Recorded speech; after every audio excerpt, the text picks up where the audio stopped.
नमस्कार। अच्छी नौकरी मिलना आज के समय की सबसे बड़ी समस्या है और यदि किसी के पास अच्छी नौकरी है तो उसे समय पर अच्छा प्रमोशन या वेतन वृद्धि नहीं मिल पाता है। नौकरी में प्रमोशन पाने के लिए दिन रात हर एम्प्लॉय मेहनत करता है, जिसके बाद प्रमोशन की उम्मीद रखता है। नौकरी में लगातार मेहनत करने के बाद प्रमोशन और सैलरी इंक्रीमेंट से नौकरी करने वाला कर्मचारी खुश होता है।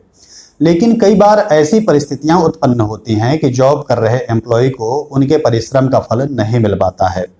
कभी कभी नौकरी के प्रमोशन में किसी न किसी प्रकार की रुकावट आती है। ऐसी समस्याओं को दूर करने के लिए आपको मेहनत तो करनी ही है, पर साथ साथ अगर कुछ उपाय भी किए जाएं तो आपको आगे बढ़ने से कोई नहीं रोक सकता है। ऐसे में आपकी मेहनत का फल आपको मिले, इसके लिए ज्योतिषीय उपायों का सहारा लिया जाता है। आज कुछ अचूक उपायों के बारे में हम लोग जानते हैं जो आपका लक चमका सकता है। भारतीय ज्योतिष में दशम भाव कर्म का भाव कहा जाता है। इस भाव से जातक की आजीविका अर्थात नौकरी और व्यवसाय का विचार किया जाता है। इस भाव में यदि ग्रह बलवान है तो उसी के आधार पर व्यवसाय का आकलन किया जाता है। अगर दशम भाव रिक्त है तो दशमेश नवांश कुंडली में जिस राशि में होता है उस राशि का जो स्वामी ग्रह होता है उस ग्रह के स्वभाव और कर्म के अनुसार व्यक्ति का रोजगार होता है। दशम भाव का स्वामी जिस राशि में स्थित है उस राशि के स्वामी के आधार पर भी रोजगार का विचार किया जाता है। सभी ग्रह दशम भाव में शुभ एवं लाभकारी फल देने वाले होते हैं। शनि देव जिन्हें कर्म अधिकारी कहा जाता है, वे हर मनुष्य को उसके कर्म के आधार पर शुभ फल और दंड देते हैं। काल पुरुष राशि चक्र में शनि स्वयं दशम भाव के स्वामी हैं। इस वजह से शनि देव कर्म और कार्य क्षेत्र में मनुष्य को अनुशासन, समर्पण और प्रतिबद्धता के लिए प्रेरित करते हैं। और गुरु की कृपा से नौकरी और व्यवसाय में कई अच्छे अवसर प्राप्त होते हैं।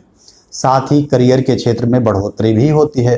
कुंडली में सर्वप्रथम यह निर्णय करना चाहिए कि लग्न व चंद्रमा में से कौन बली है, और जो बली है उससे दशम भाव में बैठे ग्रह द्वारा धन के स्रोत का पता चलता है। यदि दशम भाव में दो या अधिक ग्रह हो तो इन ग्रहों की दशा अंतर्दशा में या ग्रह जिन वस्तुओं के कारक होते हैं उनके द्वारा धन आता है। यदि दशम में कोई ग्रह न हो तो सूर्य से दशमस्थ ग्रह से आजीविका विचार करें।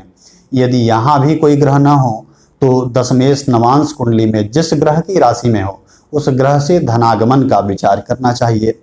कुंडली में दशम भाव के स्वामी और दशम भाव के पीड़ित होने से हमारी प्रोफेशनल लाइफ में परेशानियां आती हैं।